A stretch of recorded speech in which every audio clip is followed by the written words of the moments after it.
From translation, NET, New English Translation, this 257th day of the year. Today we are reading passages Ezekiel 46 through 48. Ezekiel chapter 46, verses 1 to 24. The Lord said to me, "The prince will enter by way of the porch of the gate. He will stand by the gatepost. The priests will then provide his burnt offering and his peace offerings. He will bow down at the threshold of the gate and then go out. But the gate will not be shut until evening.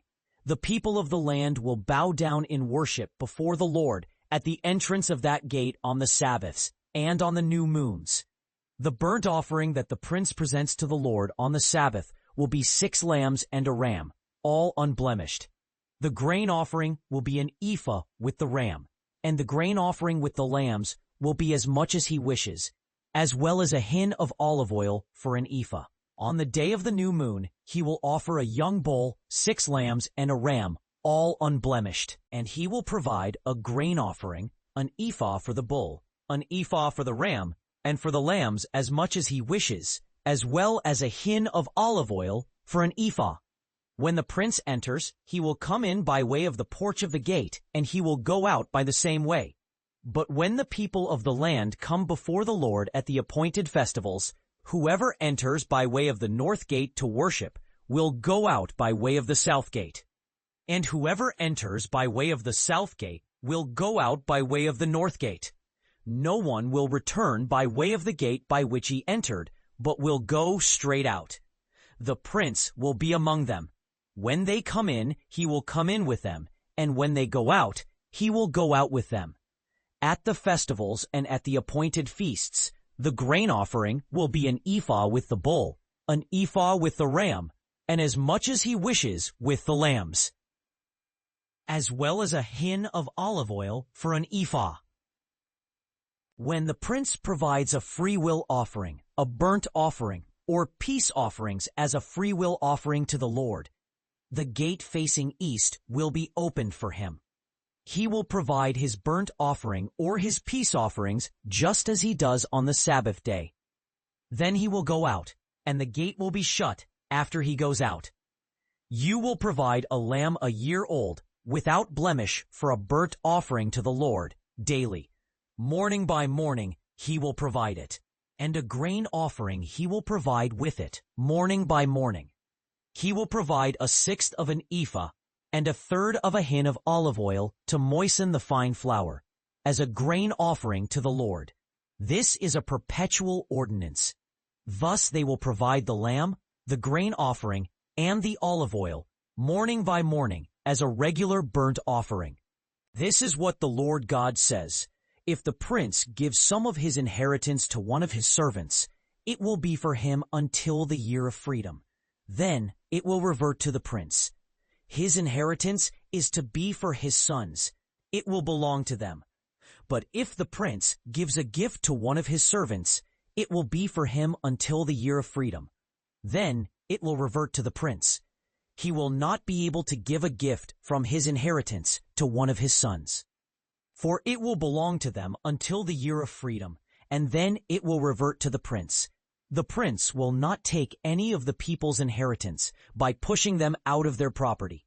He will only give the inheritance to his sons from what he has himself possessed, so that not one of my people will be scattered or separated from his property.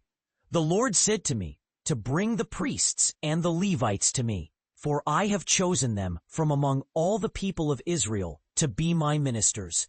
Then he led me through the court and around to each of the 4 corners of the court. I saw that in every corner of the court there was a small courtyard. In the 4 corners of the court were small courtyards, 42 feet long and 33 feet wide. The 4 corner courtyards were all the same size.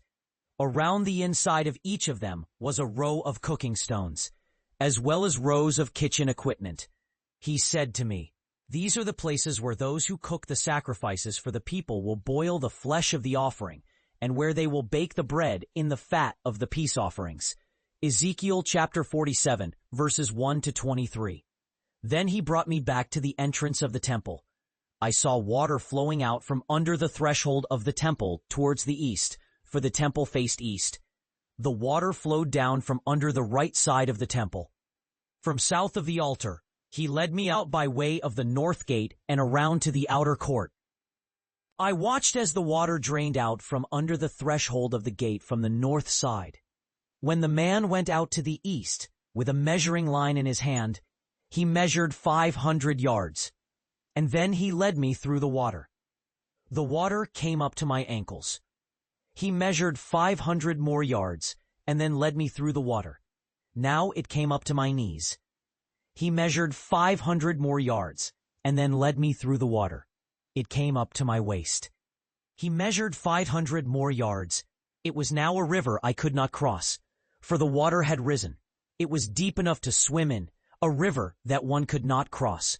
He said to me, "Son of man, have you seen this?" Then he led me back to the bank of the river. When I returned, I saw that there were many trees on the banks of the river. He said to me, "This water flows through the eastern region and down into the Arabah, and empties into the sea, the salt sea. When it flows into the sea, the water there becomes fresh. Everywhere the river flows, there will be all kinds of animals and fish, for the waters there are fresh, and there will be fish within them where the river flows. Fishermen will stand by it. They will fish in it from En-Gedi all the way to En-Eglaim, and they will spread out their nets there. The fish there will be many kinds, like the fish of the Mediterranean Sea. The swamps and marshes of the river will not become fresh. They will remain sourceless. On the banks of the river there will grow trees providing all kinds of food. Their leaves will not wither, and their fruit will not fail. They will produce fruit every month, because their water flows from the sanctuary. Their fruit is for food and their leaves for healing. This is what the Lord God says. These are the borders by which you will divide the land as an inheritance for the 12 tribes of Israel. Joseph will have 2 shares. You will divide it as an inheritance for each other equally. I have sworn with an upraised hand that I will give it to your ancestors, and now it will be for you as an inheritance. This is the northern border, from the Mediterranean Sea all the way to Hethlon, and then to Lebo-Hamath, and on to Zedad. The border will run from Berothah and Sabraim, which are on the border between Damascus and Hamath, to Hazer-Hatticon, which is on the border of Haran. The border will run from the Mediterranean to Hazar-Enan, which is on the border of Damascus, and as far as Hazer-Hatticon, which is on the border of Haran. The eastern border will run south from Tamar all the way to Meribah Kadesh, and then eastward to the spring of the waters of Meribah Kadesh, all the way to the river of Egypt. The southern border will run from Tamar all the way to Kadesh in the direction of the springs of Meribah Kadesh, all the way to the river of Egypt. This is the southern border. The western border will be the Mediterranean Sea from Tamar all the way to Lebo-Hamath. This is the western border. This is how you will divide this land among the tribes of Israel. You must distribute it as an inheritance for yourselves and for the foreigners who reside among you, who have fathered children among you. Treat them like native-born Israelites. They shall be considered native-born among you. In whatever tribe the foreigner resides, there you will give him his inheritance with the princes within that tribe, declares the Lord God. Ezekiel chapter 48, verses 1 to 35. The Lord said to me, and this is the border of its territory, from the north to Hamath, all the way to Hethlon, and then to Zedad, and on to Hazar-Hatticon, and on to the border with Damascus, all the way to Hauran. This is the northern border. On the east side, Dan will have 1 share bordering Joseph, and bordering Dan from east to west, Asher will have 1 share, and bordering Asher from east to west, Naphtali will have 1 share. Bordering Naphtali from east to west, Manasseh will have 1 share, and bordering Manasseh from east to west, Ephraim will have 1 share, and bordering Ephraim from east to west, Reuben will have 1 share, and bordering Reuben from east to west, Judah will have 1 share. The priests will have one share bordering Judah from east to west. The Lord's holy land will be for its priests, a holy area 25,000 rods long and 10,000 wide. The priests will have this as a holy reserve of land. The Levites who minister in my sanctuary will have a share of the land next to the border of the priests. It will belong to them. Their land will be alongside that of the priests. The land must not be sold for money, nor can it be exchanged. The best land of the country belongs to me, and so it must not be dedicated in any way, for I am the Lord. The remainder of the land will be for the prince on both sides of the holy allotment and the property of the city, extending from 850 feet to the east and 1,700 feet to the west, and it will be for the prince. The holy allotment and the sanctuary of the temple will be in its midst. The city will be 875 feet on each side. The open land will be 25 feet on each side, surrounding the city.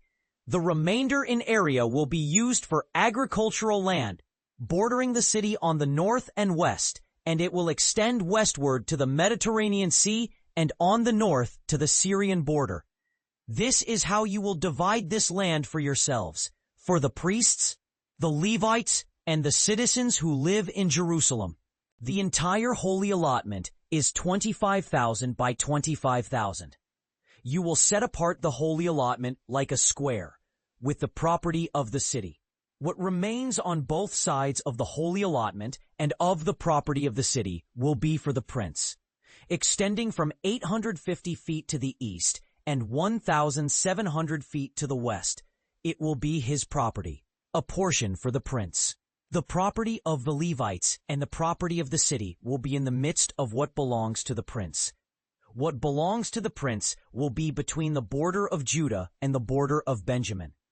As for the rest of the tribes, from the east side to the west side, Benjamin will have one portion. On the border of Benjamin, from the east side to the west side, Simeon will have one portion. On the border of Simeon, from the east side to the west side, Issachar will have one portion. On the border of Issachar, from the east side to the west side, Zebulun will have one portion.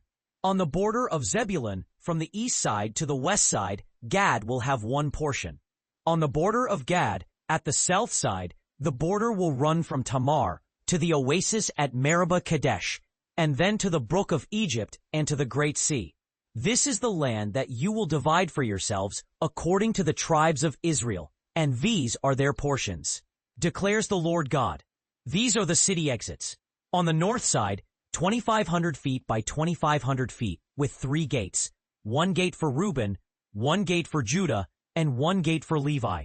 And the gates of the city will be named after the tribes of Israel. On the east side, 2,500 feet by 2,500 feet, with 3 gates, 1 gate for Joseph, 1 gate for Benjamin, and 1 gate for Dan. On the south side, 2,500 feet by 2,500 feet, with 3 gates, 1 gate for Simeon, 1 gate for Issachar, and 1 gate for Zebulun. On the west side, 2,500 feet by 2,500 feet, with 3 gates, 1 gate for Gad, 1 gate for Asher, and 1 gate for Naphtali. The city will be 875 feet all around, and the name of the city from that day on will be, "The Lord is there."